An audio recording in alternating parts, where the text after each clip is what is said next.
بسم الله الرحمن الرحيم. السلام عليكم ورحمة الله وبركاته.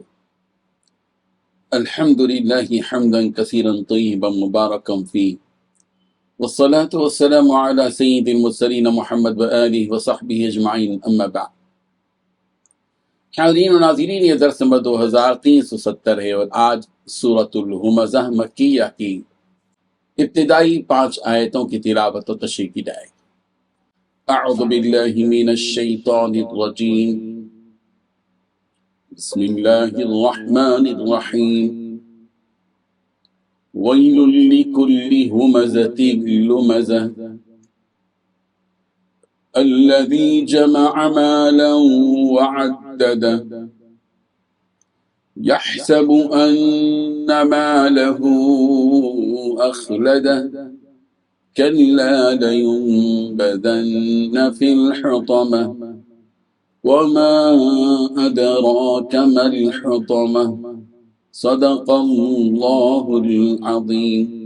لفظی ترجمہ یوں ہے، ویل لکل ہمزۃ لمزہ، ہلاکت ہے واسطے ہر عیب جو کے، غیبت کرنے والے کے، الذی وہ جس نے جمع مالا جمع کیا مال، وعددا اور اس کو گن کر رکھا، یحسب وہ سمجھتا ہے، ان مالہ کہ اس کا مال اخلدا اس کو ہمیشہ زندہ رکھے گا، کلا ہرگز نہیں، لیمبذن یقیناً وہ ضرور پھینکا جائے گا، فی الحطمہ حطمہ میں، وما ادراکا اور کس چیز نے آپ کو خبر دی، مل حطمہ کیا ہے حطمہ۔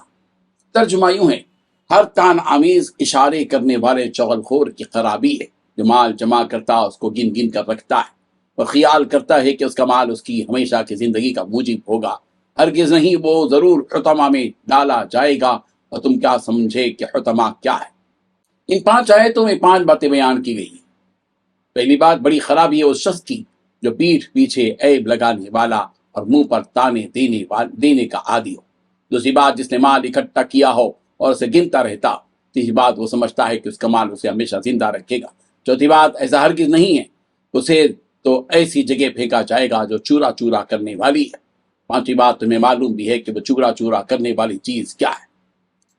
بزرگان محترم، بڑی خرابی ہونے والی ہے کل قیامت کے دن اس شخص کی جو پیٹھ پیچھے لوگوں پر عیب لگاتا پھرے، پیٹھ پیچھے کسی پر چغلی کھاتا ہو۔ اور چغلی کرنے والے کے بارے میں نبی رحمت حضرت محمد مصطفیٰ صلی اللہ علیہ وسلم نے ارشاد فرمایا کہ چغلی کرنے والا کبھی جنت میں داخل نہیں ہوگا۔ یہ ترمذی کی روایت۔ اور ایک روایت میں نبی رحمت حضرت محمد مصطفیٰ صلی اللہ علیہ وسلم نے ارشاد فرمایا کہ کیا میں تمہیں سب سے بدترین لوگوں کے بارے میں نہ بتاؤں؟ پھر فرمایا کہ سب سے بدتر لوگ وہ ہیں جو چغلی کھاتے ہیں، محبت رکھنے والوں میں فساد ڈالتے ہیں، باغی ہیں، مخلوق سے بیزار اور متعصب ہے۔ یہ مسند احمد کی روایت۔ اس کے بعد ہلاک ہونے والوں کی دوسری صفت بیان کرتے ہوئے اللہ تعالیٰ نے فرمایا کہ وہ دوسروں کو تانا دینے والا بھی ہو۔ کسی انسان کو تانا دینے سے اس کا دل دکھتا ہے، اور کسی انسان کا دل دکھانا یہ تو اس چغلی کرنے سے بھی بہت بڑا گناہ ہے۔ اس کے بعد مزید فرمایا کہ وہ ایسا ہو کہ مال جمع کر کے رکھتا ہو، راہ خدا میں خرچ نہ کرتا ہو بلکہ اسے گنتے ہوئے بیٹھنے والا ہو۔ ویسے تو فی نفسی ہی مال حاصل کرنا اور کمانا بری بات نہیں، لیکن مال کی محبت میں ایسا جکڑے رہنا کہ بس اس کے سر پر صرف مال ہی کی دھن سوار ہو اور یہ مال اسے فرائض و واجبات سے غافل کر کے رکھ دے۔ اور عموماً ہوتا ایسا ہی ہے کہ جب انسان کے دل میں مال کی طمع و حرص بڑھتے جاتی ہے تو اس کے دل سے ایمان اور خوف آہستہ آہستہ دور ہوتا چلا جاتا ہے، اور اسے اپنے اس مال پر اتنا گھمنڈ اور غرور ہوتا ہے کہ وہ سمجھتا ہے کہ یہی میرا مال میرے ہر وقت کام آنے والا ہے اور مجھے ہر قسم کی آفتوں سے نکالنے والا ہے۔ اس سے علاوہ سوچنے لگتا ہے کہ مجھے موت سے بچانے والا، اگر میں بیمار ہو جاؤں تو مجھے اس بیماری سے صحت مند بنانے والا اور زندگی بخشنے والا یہی مال ہے۔ حالانکہ وہ یہ بھول جاتا ہے کہ انسان کی زندگی اور موت صرف اور صرف اللہ کے ہاتھ میں۔ اس سے علاوہ آخرت سے غافل ہو جاتا ہے۔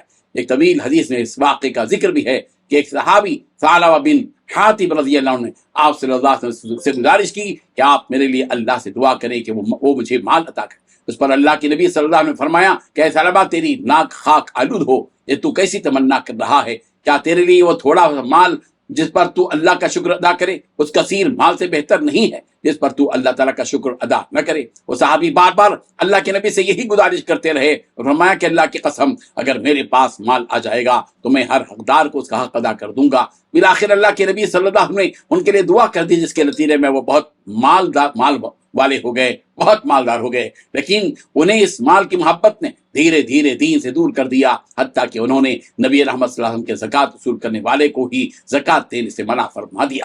الغرض، مال کی محبت انسان کو آخرت سے دور کر دیتی ہے اور بالآخر اس کا انجام دوزخیوں والا ہوتا ہے، جسے اگلی آیت میں بیان کیا جا رہا ہے کہ انسان مال کے تعلق سے تیرا جو گمان ہے وہ بالکل غلط ہے، نہ تو وہ تیرے پاس ہمیشہ رہے گا اور نہ ہی تجھے ہمیشہ وہ رکھ پائے گا، بلکہ ایسے شخص کو ایسی جگہ پھینکا جائے گا جو چورا چورا کر دینے والی ہے۔ اس چورا چورا کرنے والی جگہ کی ہیبت اور خوفناکی کو دل میں بٹھانے کے لیے اللہ تعالیٰ نے دوبارہ اس کا تذکرہ کرتے ہوئے فرمایا کہ تمہیں معلوم بھی ہے کہ وہ چورا چورا کرنے والی چیز کیا ہے۔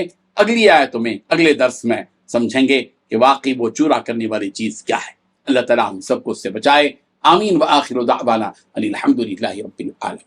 ڈیلی درس قرآن کو سبسکرائب کیجئے، اپنے تاثرات اور مشورے ارسال کیجئے اور اپنے متعلقین کا گروپ بنا کر انہیں روزانہ درس قرآن بھیجئے اور اجر و ثواب پائیے۔ جزاکم اللہ خیر۔